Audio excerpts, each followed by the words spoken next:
Good day guys, welcome back. Today I wanted to show you what my 1821 setup looks like on the Talaria. First of all, before I start, just wanted to mention I'm not a professional mechanic, I'm not a professional motorcycle rider. I do that for fun. I'm learning about motorcycles and electric bikes especially, so still a lot to learn. Also, I don't recommend you go that big on the setup that I have. Obviously there's some alignment issues and so on. This is, for me, an enduro bike, off-road bike, always, and it will always be. And also it's a bike that I'm not planning on going past 50 k's an hour, so I'm really not interested, genuinely not interested in speed or road. This is purely off-road. So we've got an 1821 setup with milk racing rims. Also I've got an AE bikes floating disc at the front and at the rear. Check them out, they're really good product for the money.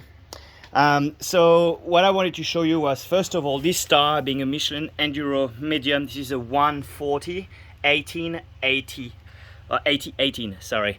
So to make the tire fit, first of all, that clearance here is critical. The new linkage is different than the surround linkage, so you really have not a lot of clearance with the tire. So what I ended up having to do was to push the swing arm all the way to the back, getting a little bit more, I think 0.4 of a mil extension on the swing arm here. I've put fully stainless steel bolts here that are much more durable and solid than the stock ones. And also worth mentioning, I had to weld an extension to that bracket here, because as you push the wheel back, the bracket wouldn't fit. So it's important to extend that little lip here so the bracket fits. Then, so it's essentially had to push the wheel back as much as possible. I obviously had to trim the tire.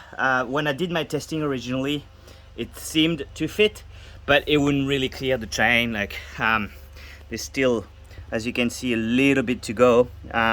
So forgive me, I'm not the best at trimming tires, so never done this before, but I'll get better. The thing I wanted to show you was it's definitely not aligned. So when you use a wheel that big, the wheel isn't dished. It is a stock milk racing 1821, so it's not a dished wheel. So I had to do 3 nipple turns to offset the hub on the left by 0.1 of a millimeter. It's really not much, and at the moment I don't actually want to dish it more than that. I reckon next tire I'm going to put on this is going to be like 100 or max 110, but this is far too big of a tire, as you can see. I've got a laser adjustment here, so the best measurement I could show you so far, so it is clamped into the middle knob of the tire and it's pointing forward to the front tire.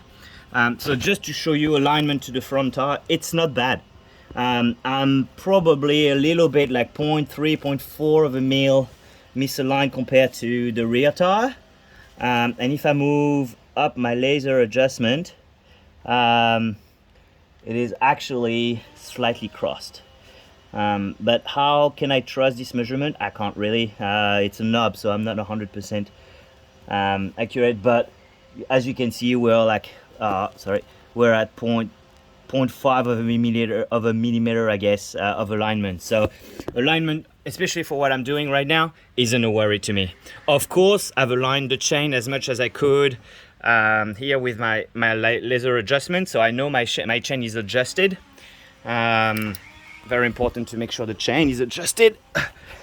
Spacer wise, I've got my crappy spacers, so this is again something I'm not planning on running full on. Like, I'm not going to go off-road with this until I have a solid billet aluminum or steel spacer behind that, and I'm in the process of cutting that at the moment.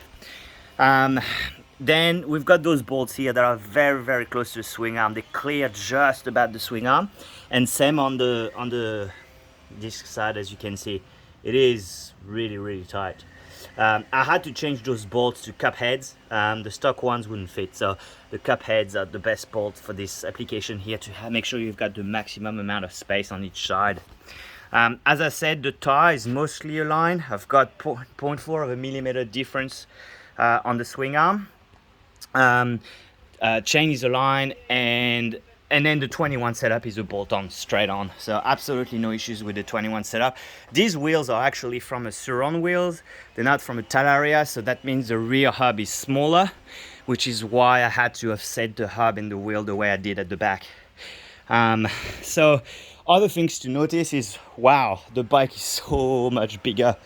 If you look at it this way, I mean, you can see the stock wheels at the back. I don't know if it will come up good in the video, but what a difference. It looks like a proper moto this time around. So I guess that's it, guys. The other bit for me to do would be A, riding it. B, I want to actually take it off and redo that, obviously that spacer. The power is going to be an issue because those wheels are obviously much heavier. So getting lighter on those wheels is not an option, unless of course I go smaller. But you know, I plan on using this tire the way it is right now. I don't really have the budget to just throw this one away and get the proper size one. But given that everything is clear and I've validated the clearance and the alignment for everything, it's pretty good to go. I guess the one thing you guys might be interested in knowing is, with a 21/18 setup now, what are we talking about in terms of heights? So if I look from the bottom to the pegs, we're at maybe 37 centimeters to the ground, and to the bash plate, I'm on a slight angle here, to the bash plate with a 21/18 setup, we're looking at again 36.5 centimeters to the ground. So definitely more clearance, especially with the 21 at the front. So at the moment, with the way the 21 is sitting, if I look top of the triple clamp here to the ground, we're looking at about 105 centimeters to the ground. And then if I look at the headstock, maybe it's probably a better measurement. We're at 101 to the top head, the cup head. 101, maybe 100. Yeah, 101 to that top here. So that's about it, I guess. The next thing to do now is going to ride it. I'll go for a light ride because those spacers I'm not too happy with. Just to get it dirty and see how it handles, and especially power wise, see what difference it makes. I might do a video once I have the proper spacer on the bike, so I can actually get a little bit more careless with. At the moment, I genuinely don't trust that spacer. The stress that it's going to put on those is way too much. So I'll be taking it easy just to validate that everything working okay.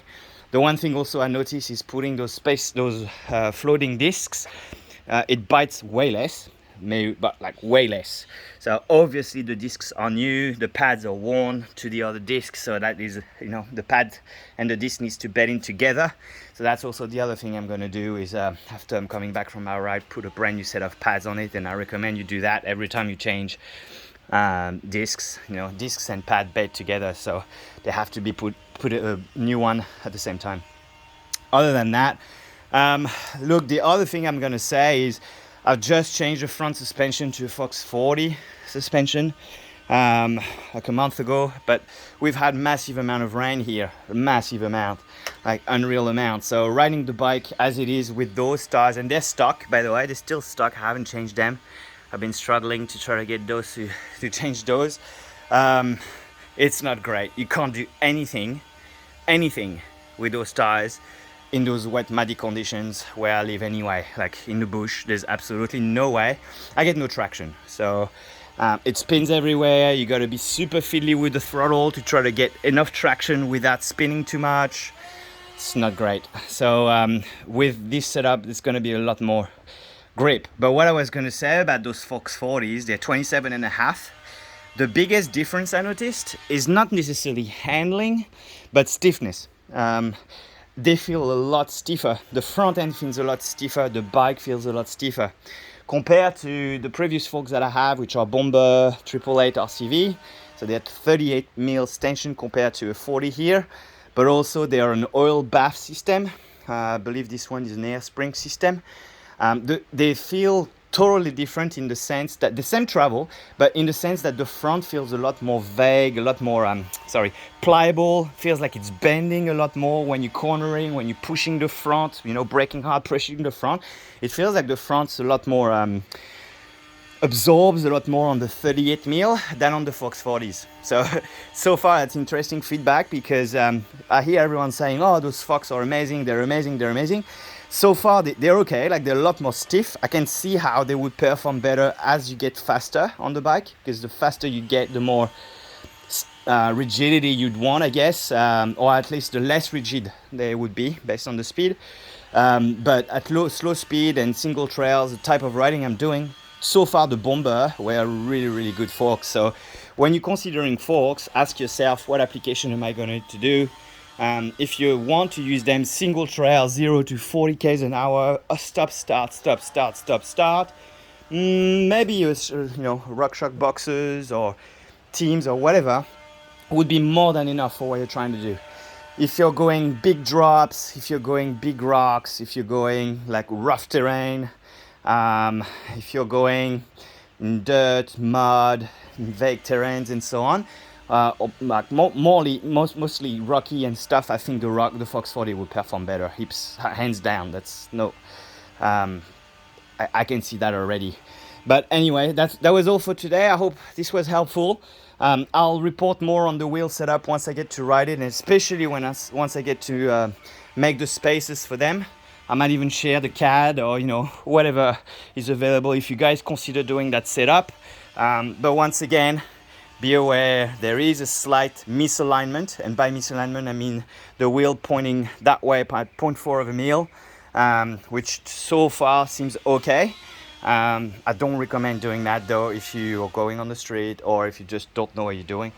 Yeah, that's pretty much it for today. Thank you very much, guys. Have a good day.